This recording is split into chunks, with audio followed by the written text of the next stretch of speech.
Hello, আমি Ronita ma'am.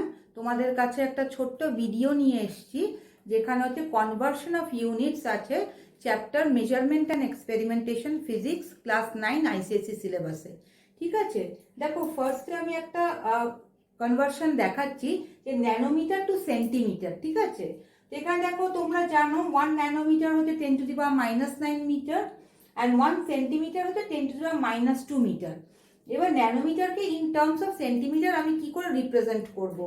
দেখো 10⁻⁹ কে যদি আমি ইন্টু 10⁻⁷ আর ইন্টু 10⁻⁷ করি, তাহলে দেখো কি হয়ে যাচ্ছে, 10⁻⁹ প্লাস 7 হয়ে যাচ্ছে 10⁻² ইন্টু 10⁻⁷ মিটারে আসছে। ঠিক আছে, তো এবার যদি আমি 10⁻⁷ সেন্টিমিটার লিখে দিই, 10⁻² বদলে আমি রিপ্লেস করে দিচ্ছি সেন্টিমিটার ইউনিটটা দিয়ে, তাহলে আমার এই কনভার্সনটা কমপ্লিট হচ্ছে। ঠিক আছে, নেক্সট আমি একটা কনভার্সনে আসছি। 1 মাইক্রন সমান কত অ্যাংস্ট্রম আর কত ন্যানোমিটার। ঠিক আছে, এরকম যদি কোনো কোয়েশ্চেন থাকে, তুমি এখানে ফার্স্টে না মিটারে, ইন টার্মস অফ মিটারে তুমি কনভার্ট করবে। তো 1 মাইক্রন হচ্ছে 10⁻⁻6 মিটার আর 1 অ্যাংস্ট্রম হচ্ছে 10⁻⁻10 মিটার। তাহলে আমি এখানে লিখতে পারি 10⁻⁻6 কে আমি লিখতে পারি ইন্টু 10⁻⁻4 ইন্টু 10⁻4 মিটারেই রেখে দিচ্ছি। ঠিক আছে, তাহলে কি হয়ে যাচ্ছে, 10⁻⁻6 আর 10⁻⁻4 মিলে 10⁻⁻10 হয়ে যাচ্ছে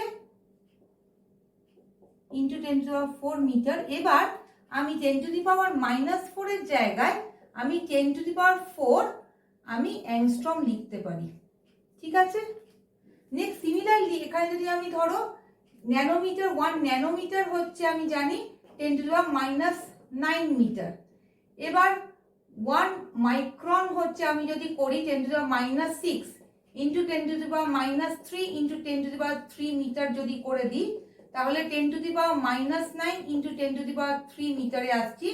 এবার আমি 10⁻⁹ এর বদলে 10⁻³ ন্যানোমিটার লিখতে পারি। ঠিক আছে, 10⁻⁹ কে আমি রিপ্লেস করলাম ন্যানোমিটার ইউনিটটা দিয়ে। বুঝে গেছো সবাই?